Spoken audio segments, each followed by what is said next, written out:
10x your service design offering with Smaply. Take 20% off any order with This Is HCD 20 off. Let's superpower you and your design team's potential. Sign up at smaply.app. Enjoy the episode from your friends at Smaply, helping support This Is HCD podcast.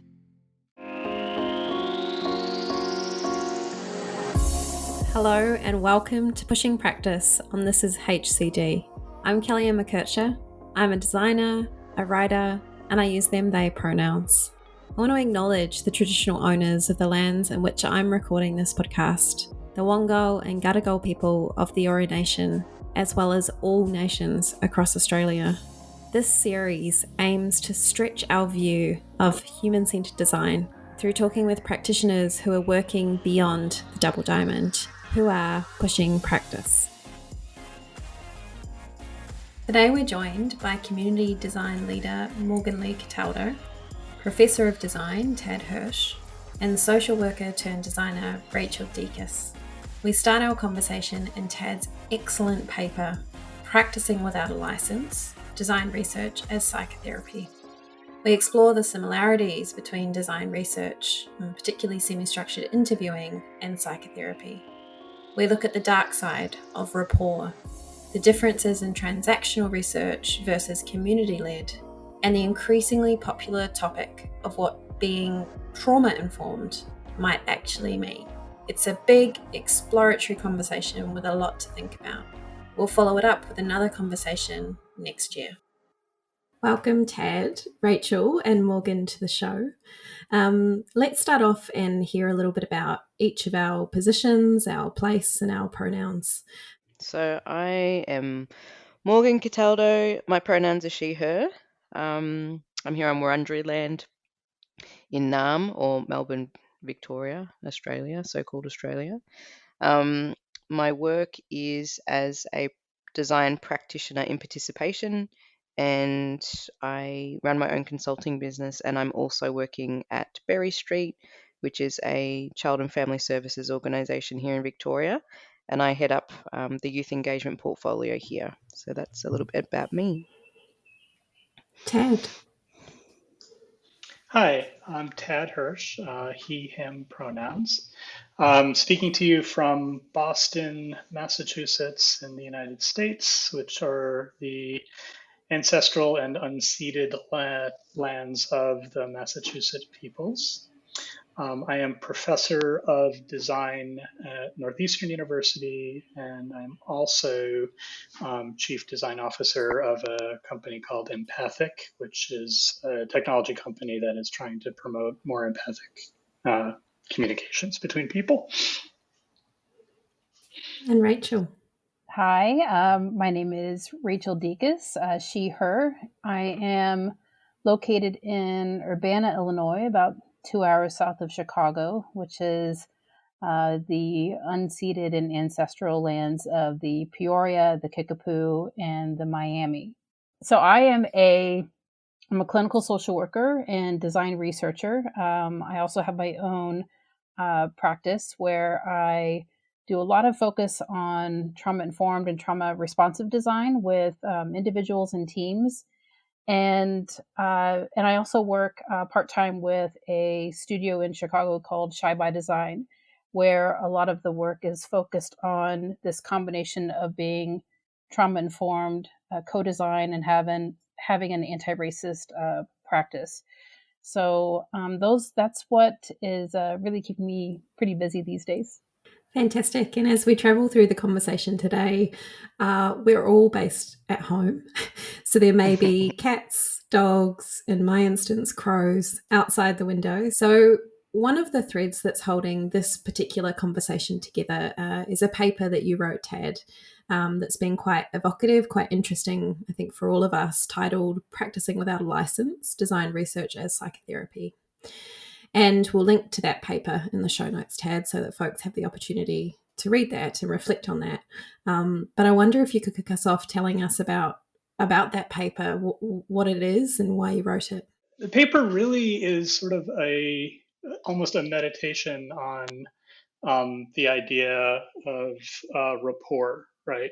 And by rapport, what I'm referring to is the kind of connection that can be created when doing design research, and in particular when doing interviews, right? Rapport is a well-established idea in design. We talk about it as kind of like the base requirement in order to have any kind of meaningful interview session, right? So by rapport, we simply mean some kind of almost emotional connection with the person we're talking to, such that they feel positively inclined towards us and therefore want to divulge lots of information about their work practices or what have you. This is generally described kind of in the commercial design world and in sort of like mainstream design as, you know, this really valuable asset that a design researcher may discover that will allow them to kind of mine the people they're interrogating for lots of valuable insight. And so what I was doing in this paper was trying to kind of look closely at what's happening inside that moment, inside the moment where that connection is formed, and to think through it a little bit. And so it begins by just describing rapport itself, generally as this sense in which the person that or people that we are talking to feel that the designer is interested in them, is positively oriented towards them, is not judgmental to them, and is listening to them. And I was noticing and sort of drawing on prior work, both in psychotherapy and in feminist sociology, that relationship is also the foundations of therapeutic relationships. And so the reason that sometimes we have these experiences where people we're interviewing described feeling really good about a conversation in an interview, even sometimes using therapy-like language to describe how they feel about sharing their lives with us. It's not an accident, right? It's something we're actually, as designers and researchers, are actively trying to create and cultivate. And you know, and the positives of this are that, you know, we get lots of good information, which is great. And you know, maybe the person we're speaking with has generally a positive experience and feels good about it, and that's great too.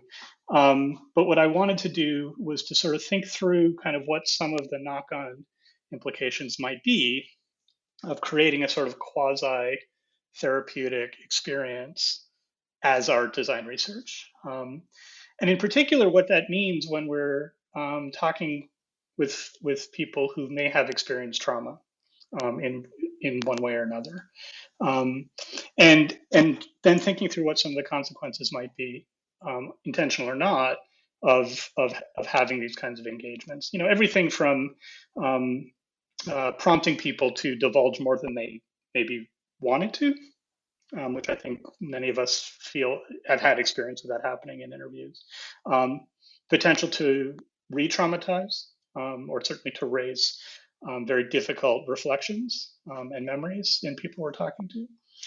So recognizing that, you know, there are some risks here to our informants and to our participants in our design activities.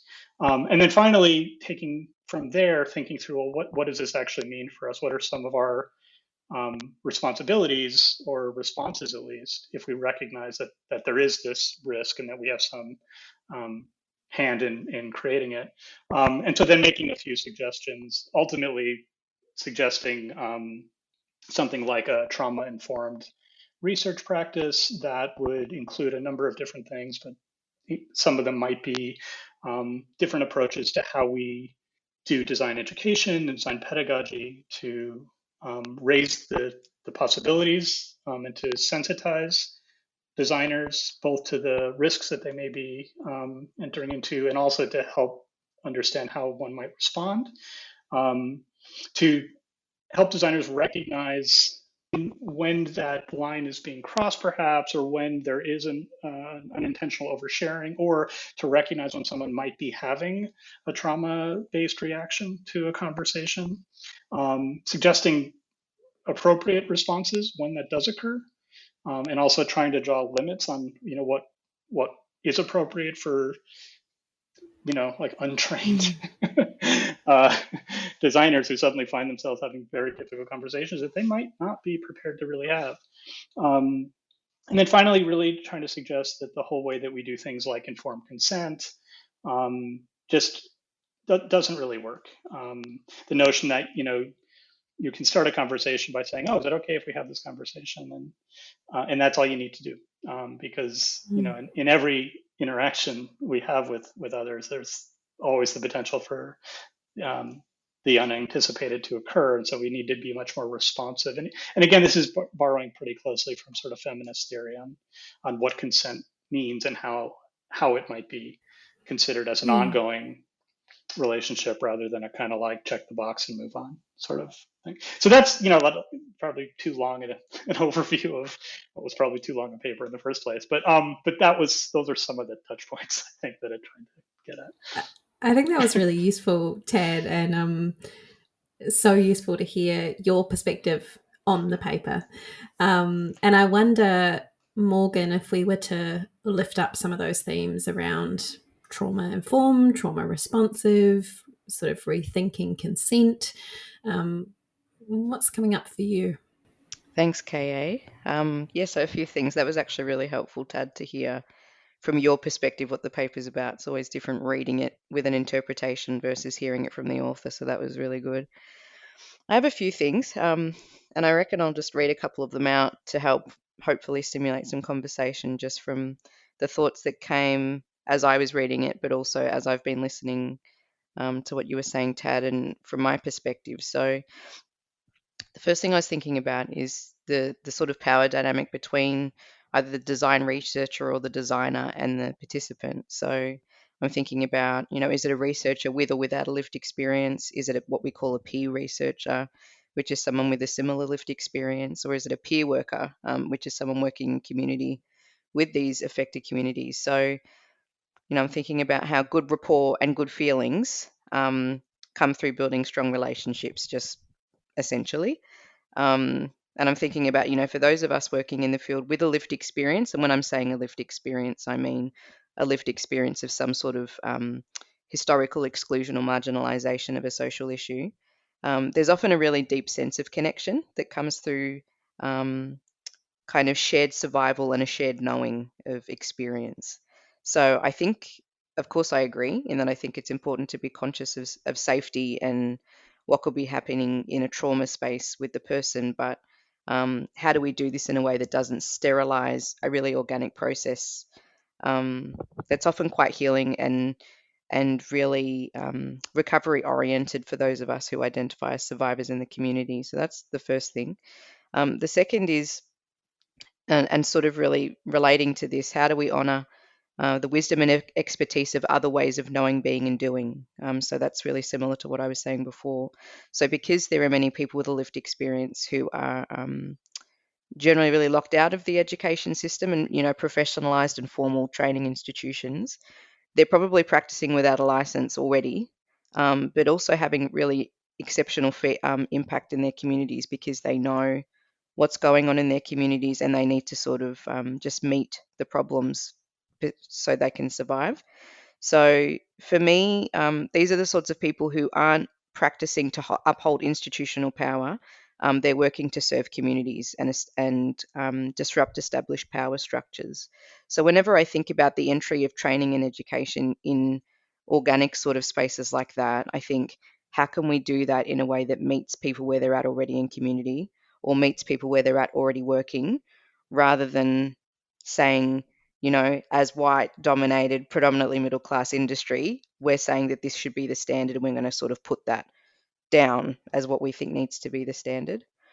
I think that, and I definitely, you're not saying this at all, Tad, but I think when we think about, the therapeutic benefit to design research or co-design processes, I think there's the process and then there's just the relationship. And when you're in good relationship, good feelings come from that, and potentially that could affect on some level. So even when folks aren't trained, a process held really well may support people with their recovery and their healing. And I don't know if we should shy away from that. I think it's more about becoming more aware of what's happening in the process, so we know how to hold the space. And also so we know what training could support people to do that better.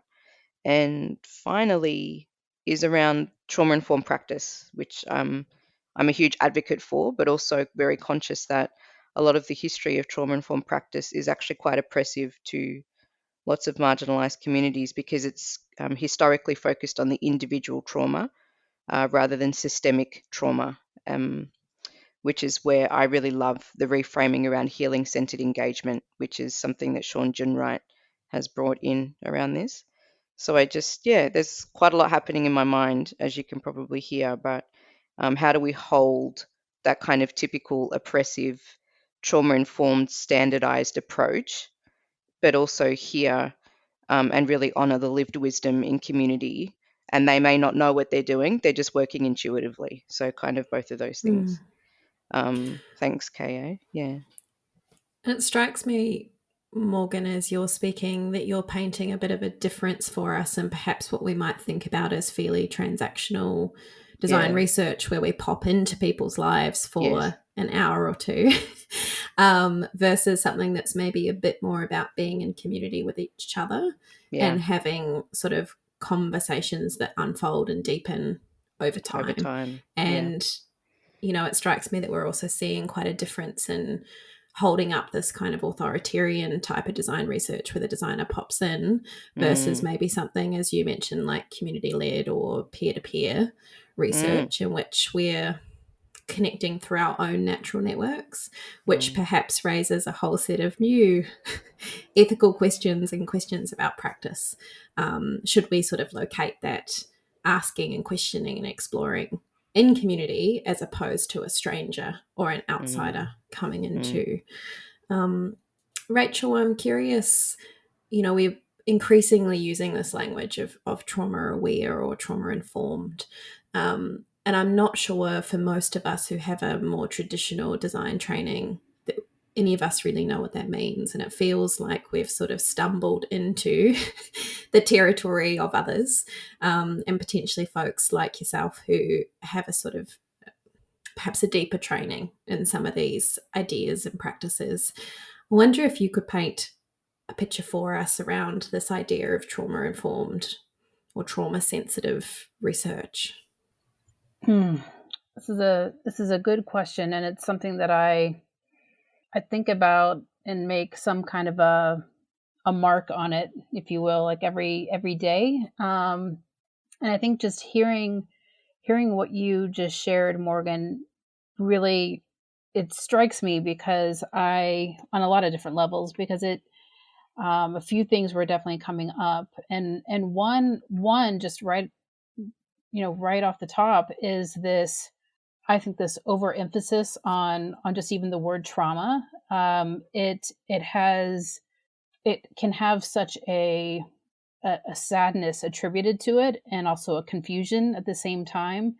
And I really do think that trauma, in the grand scheme of that word, is deeply personal and is really open to multiple interpretations and in a lot of different meanings.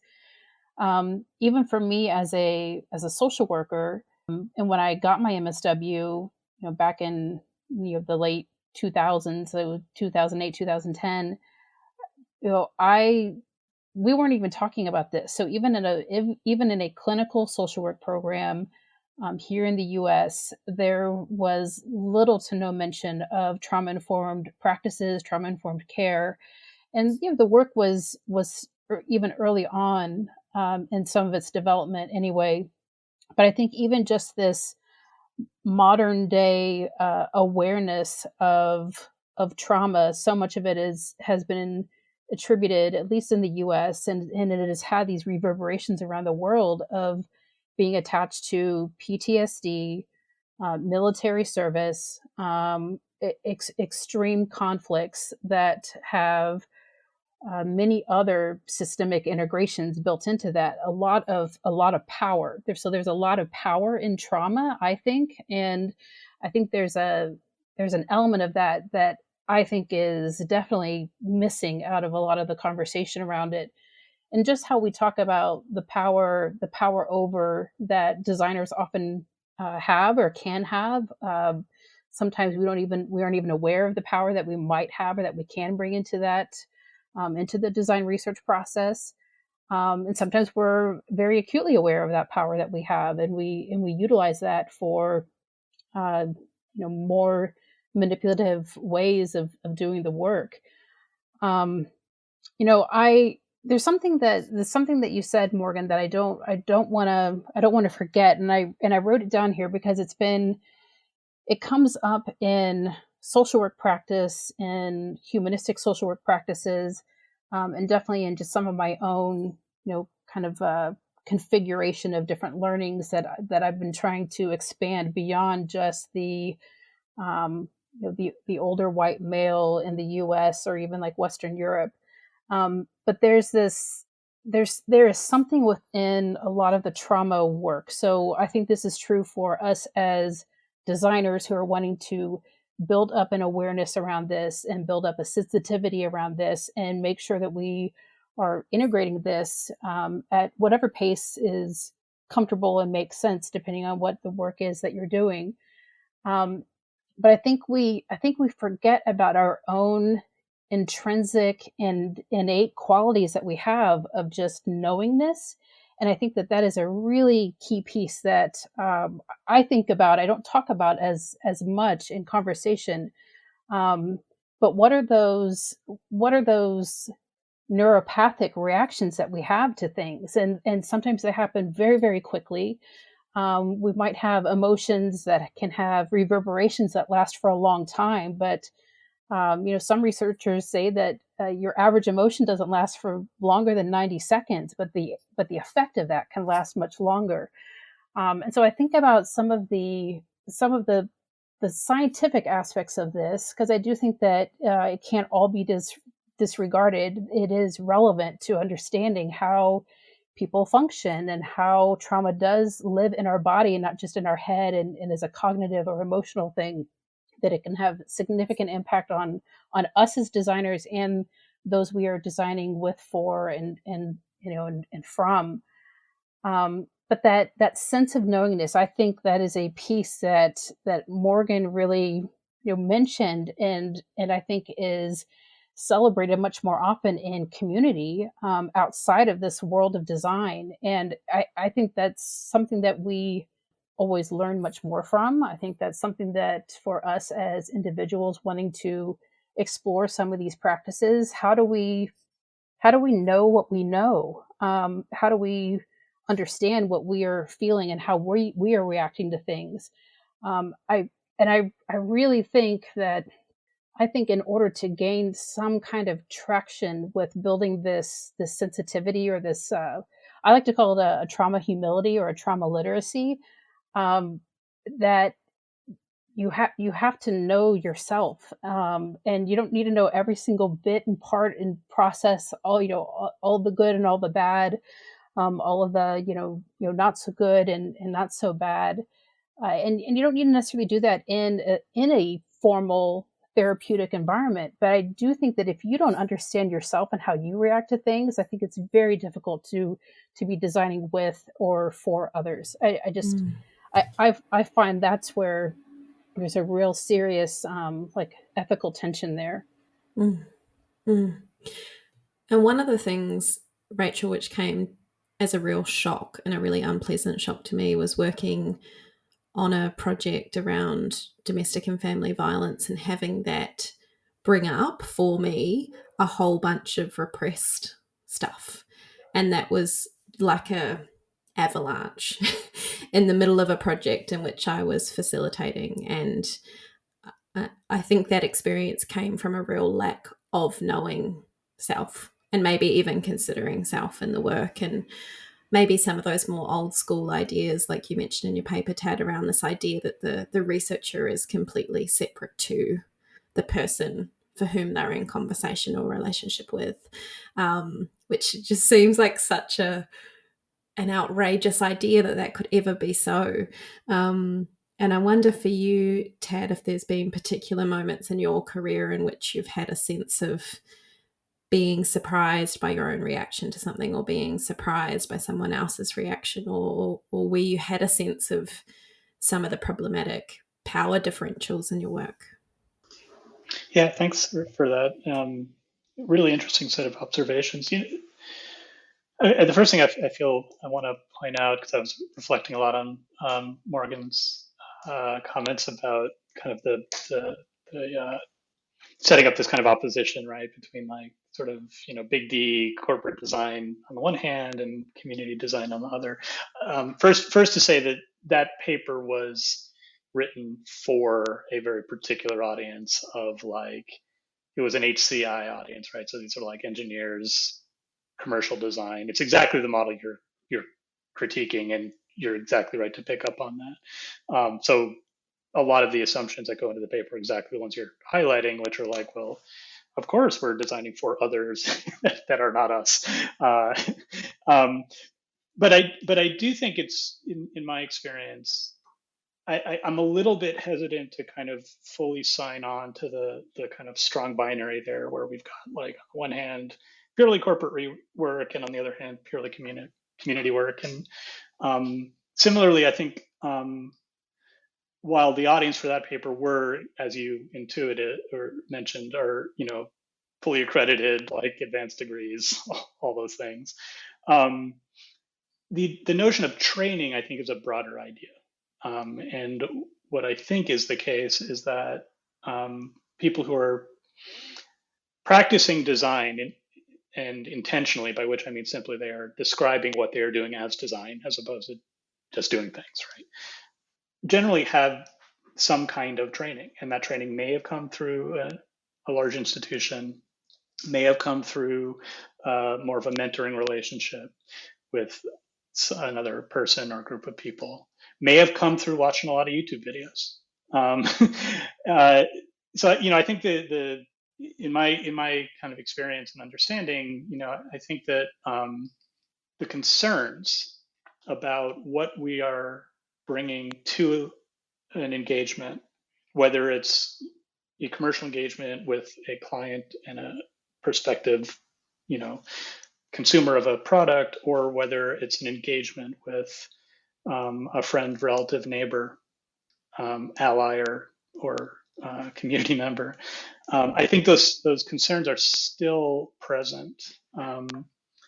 And I think that the sensitivities that Rachel's referring to, I mean, maybe I'm going to oversimplify what she was pointing at, but the notion of kind of being in tune enough with yourself and with your own kind of history and perspective and emotional responses as they're happening as being a kind of prerequisite for kind of doing the work, right?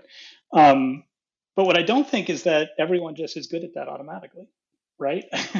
And so the question for me becomes, okay, well, if we don't assume that everyone just intuitively knows how to do these things, and that some of us are probably a little bit more oriented, right, towards a kind of authentic, empathic engagement with our interlocutors than others, then what do we do with everyone for whom that is a little more of a stretch, right? And so to me, that's a space worth considering, whether we're talking about university program, community center, whatever it is. I think that's an important thing to consider. So long way of coming back to Kelly Ann's comment. I mean, I should also mention, like, most of my career has been spent doing community-based work, participatory design work, activist design work. And I certainly have had very strong emotional reactions during those engagements. The ones that come kind of most immediately to mind, I think, were work I was doing with organization in Seattle, Washington, that was focused on addiction and homelessness. And in conversations about particularly addiction, addiction is a story, right, that hits very close to home for me. I've lost a number of very, very close friends to overdoses and to the ravages of addiction. I mean, we all have these stories, right? But I absolutely have had the experience of, having a conversation with someone about their experience and, literally coming to tears during that discussion. And I think there's a moment there where you kind of have to make a decision, like, what do you do with that? Right. And there's one school of thought, and I think, Rachel, you can probably attest to this, right? There's one school of thought that says, well, you got to shut that down right away because you're not supposed to be like putting that on the person you're talking to. But, there's a different approach, which is about, acknowledging that and making yourself vulnerable and open and sharing that. And that becomes a way of enhancing the relationship. Again, I would ask, to what end, right? If the point of doing that is to enhance the relationship for the next 20 minutes so that I can get more from you, that doesn't feel right. But if my intention is to build an authentic relationship that may or may not extend beyond the scope of whatever this design activity is, whether the design activity itself is not meant to be bounded in the ways that commercial projects often are, but are meant to be more unbounded and ongoing in the ways that community engagements can be. I think there's something for authenticity and an honoring of the feelings and responses that we're having. Thank you, Tad, for responding, I think, to a potential unhelpful opposition between things, being sort of the commercial and the community. And I think what we're increasingly seeing is a real blurring of some of those things. And something I notice is a lot of folks from the commercial who are sort of very steeped in the commercial and the transactional, and maybe whose educational background is one more of the creative and generative aspects of design, perhaps more so than some of the theories and practices we might find in sort of social science coming into design. And I wonder, Morgan, from your position, particularly in that sort of community setting, what you're seeing as some of those very commercially orientated designers come into or wish to come into community spaces. Thanks, KA. Yeah, agreeance with just about everything here. So I think it feels important to highlight, when I'm talking, there can sometimes be this kind of over romanticization, I think, of participatory design, community design, that somehow when you're working in community as someone with lived experience, you can't possibly do harm, which is extremely harmful in and of itself. So yeah, I definitely, I'm not sort of trying to paint the brush of commercial designers bad, community designers good. I suppose maybe to get a bit more nuanced about it, it's like the power over in more industrial design, I would say, is greater than, because they're often people researching or designing on behalf of communities they don't have any belonging to. Whereas when you're in a community designer, there is probably more a chance that you have a lived experience and you belong in some way, shape, or form, which can sometimes make you too close as well. So I'm conscious of that as well. So yeah, I think the theme it's bringing me back to is, I think what's always been frustrating when working in community is there's this kind of sense of being degreed from a formal institution can mitigate harm. And what's really hard is, as being a person that's been a service user of organizations, and as you both probably know, so many people who have experienced historical exclusion have been harmed by the very people with degrees that tell them that they're then to do no harm. And so I agree that what's this kind of middle place that we need to come to, because what it feels like to me, what's missing on potentially both, not both sides, but everywhere really, is the ability to critically self-reflect and to know self very deeply, but also analysis about power and how it shows up. Because even like if I reflect on myself as a community designer, I still hold a lot of power in that space, and I have to be really conscious of it. So I'm not kind of projecting my own stuff onto people that I find a lot of connection with. And that takes a hell of a lot of inner self-reflection. I've done a lot of training But I wouldn't say that all that training would be considered by the design field, the formal design field, as, we probably, oh, that's a bit woo-woo, isn't it? But that's the stuff that's giving me, I think, this real rigor around knowing self. And when I'm in relationship with someone, like when you were talking about that story, Tad, about feeling very moved by story, that's me in my work every day. And then part of my reflective practice is having that muscle that goes, okay, in this moment, I'm feeling, a deep connection to this story, potentially is bringing up stuff and activating stuff in myself. So, how do I honor the relationship in a way that keeps this other person safe with me? Because it's definitely not always appropriate for me to just gush about, oh, I've had this experience as well, because you've got to keep it about the relationship and about what the intention is with the design work or the research work or something like that. So yeah, it's just bringing up, I guess it's just deepening the conversation, like KA. It's like we see in the community design field, a lot of industrial designers come in and extract from community. That's not new news, You it's swooping in and, hello, we're the saviors. We've got this great toolkit. We're going to extract all this stuff from you, make a hell of a lot of money from it, and then go on the conference circuit for the next 2 years about what we learnt about you, which is just, horrid. So it's, yeah, for me, it really brings me back again to critical self-reflection, analysis about power, and thinking about things like design justice, which I think we're all really aware of, and the design justice principles, and how can we learn from community designers and people with lived experience, but also what's that rigor that we need around self-reflection. So yeah, that's where I'm sitting with it right now. I was just thinking, Morgan, often when we're in the midst of things and when we're sort of deep inside of a project or a community or maybe multiple all at the same time, it can almost feel luxurious to take the time away for that sort of reflection whilst we're doing the thing, not just after we've finished doing the thing. And I'm noticing, and I don't know if this is true for you too, Tad and Rachael, in design education, there has been at least somewhat of a shift, even if it's sort of symbolic, towards self-imposition of the designer. And even at the sort of undergraduate level, having students have conversations about who they are in their work, which is just scratching the surface.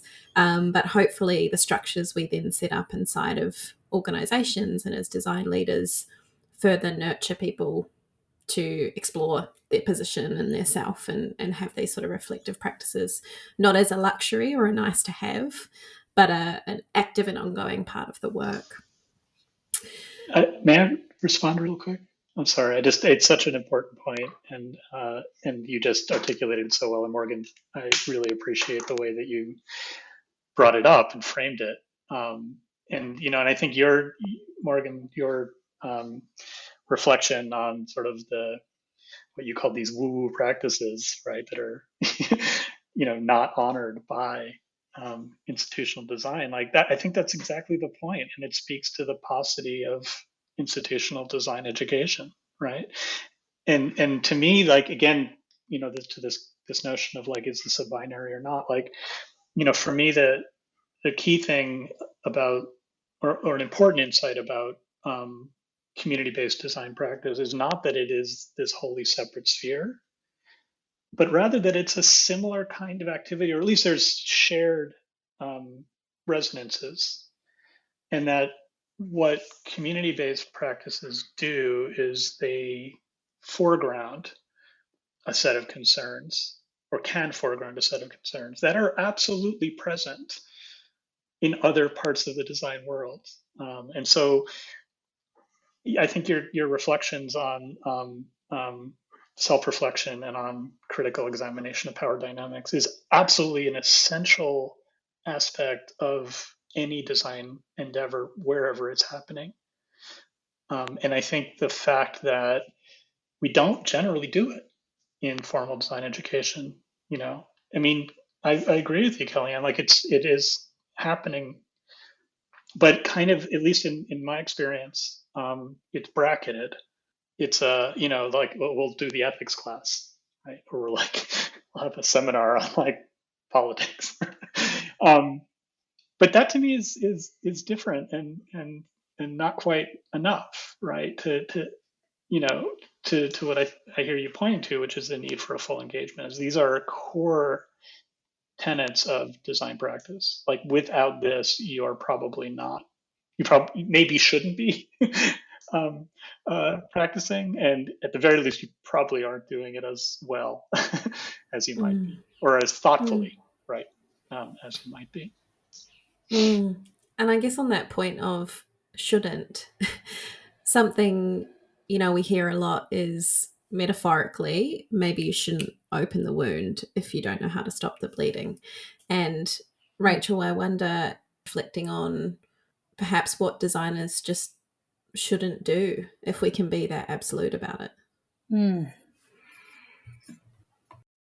Where to start? I would also say, what are the things that even social workers like shouldn't do, or and sometimes can't do well.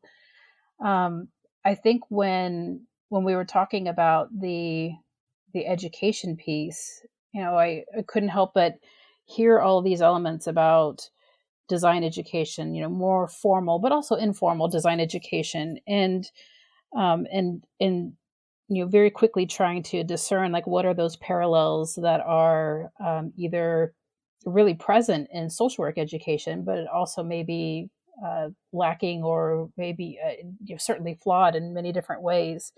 And it makes me think about both the need for implicit but also explicit curriculum. So I mean, there needs to be explicit curriculum on this, and I do think that because it doesn't at a larger scale around the world exists, these conversations are happening in different pockets, and I hear design leaders in educational settings like struggling with this. They know it's something that needs to be included. They know it's something that they want to integrate.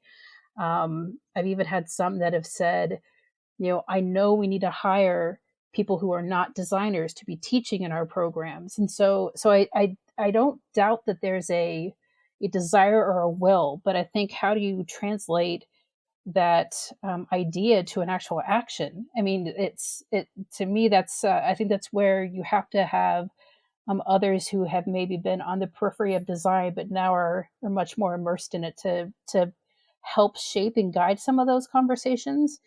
I think for a number of years before I was, what I'm doing now, which is, very much immersed in design, I did feel like an outsider as a social worker who had these interests and kept seeing the similarities between the two disciplines, just very, very, in a broad, generalized way. And early on, I mean, I would find myself, so this is maybe like 5, 6, 7 years ago, just, wondering like, why are social workers, getting paid so little around the world and have significant training and expectations, licensure, continuing education, an entrenched code of ethics that if we do not adhere to it, we are reported, we lose our license, we lose our ability to even generate an income. So just on a professional, like air quote professional side of things, and I would find myself wondering, like, and really realizing that social workers and designers, very broadly speaking, were working on the exact same issues, but from very different angles. Where social workers are often, we're problem solving, but we're looking at the person and the environment. We're trying to understand what is, even systematically, like what can we do to try to change things from a systemic perspective, while keeping someone safe and ensuring that there's some element of just continuity of care. And then I would hear of design-based projects where they're working on maybe a similar issue. So housing and homelessness is one.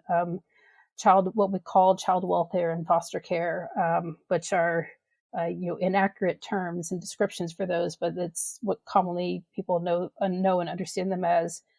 And I would hear of design-based projects that were happening where they weren't including those with lived experience, for one, or they weren't including those who work really closely with those individuals with lived experience.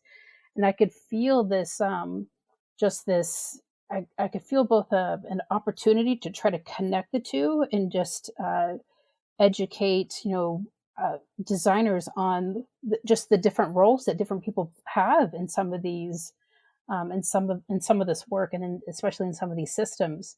And I think it's where, it's been mentioned a couple of times, like, just transactions versus like relational, or that building of rapport.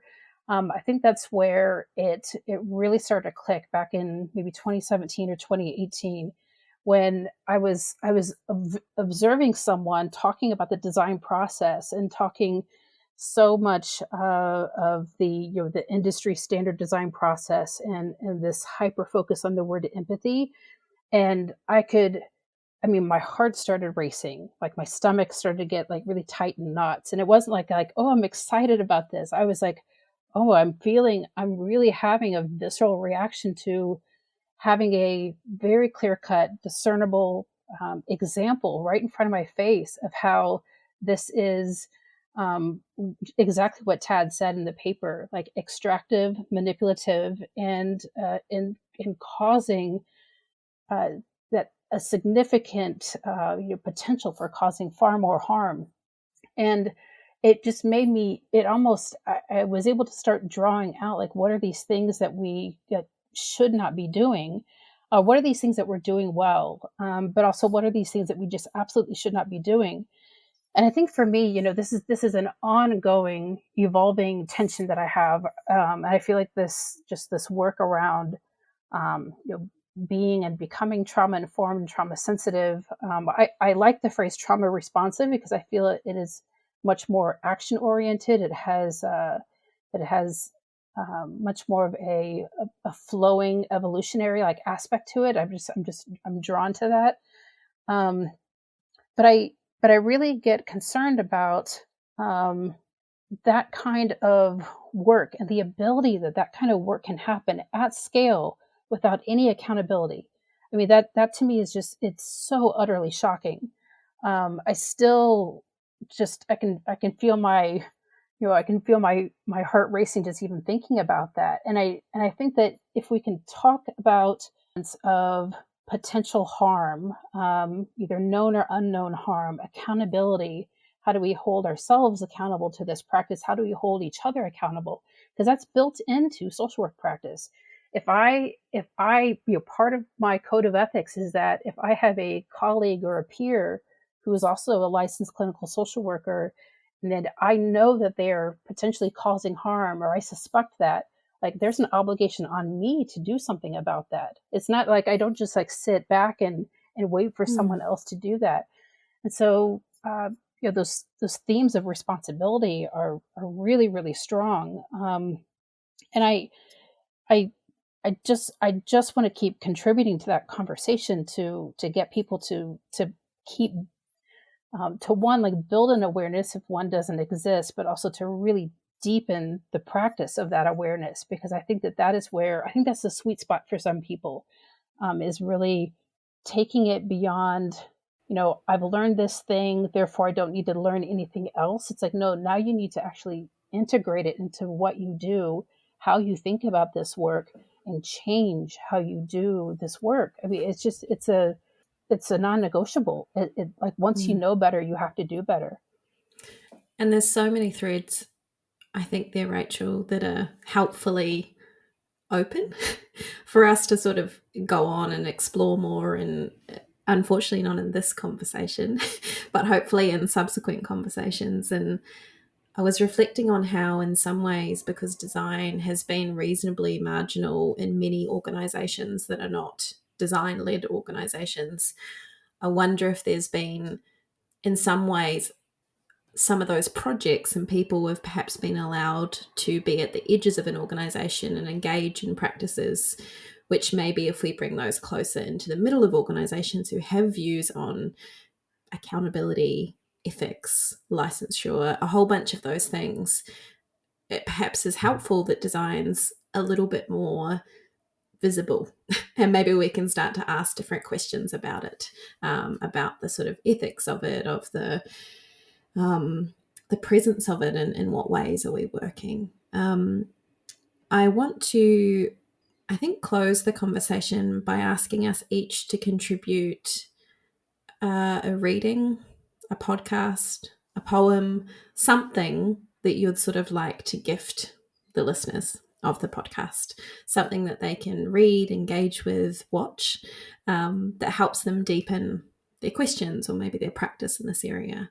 I'm going to put us on the spot, but if you want to take some time to think about this, we can add it to the show notes, as well as places that you can read, Tad's fabulous article, Morgan's work, and Rachel's work. Does anyone have something that comes to mind for them? Yeah, so I'll and I can send it to you, KA, to link. It's called A Delicate Activism, A Radical Approach to Change, and it's by Alan Kaplan and Sue Davidoff, and it was introduced to me by a very dear mentor quite a few years back, and it's, I think, foundational reading for anyone doing any sort of activism in any sort of industry, and being self-reflexive in how we do it, and the importance of self-reflection. So that'd be mine. Thanks, Morgan. How about you, Tad? Does anything come to mind? I'm going to have to get back to you. I'm sorry. I'm thinking about the fact that my child is hungry and I haven't made dinner for him yet, to be honest. So I hear you. I'm distracted at the moment. I apologize. No, come as you are. Rachel, how about yourself? I think I'll add some specificity to this, but I'll say something maybe a little more general, in that if there is an opportunity to learn about these practices and you have a curiosity about them, I mean, there's a bevy of books that I could definitely recommend. Some that are a little more academic, some that are just much more approachable.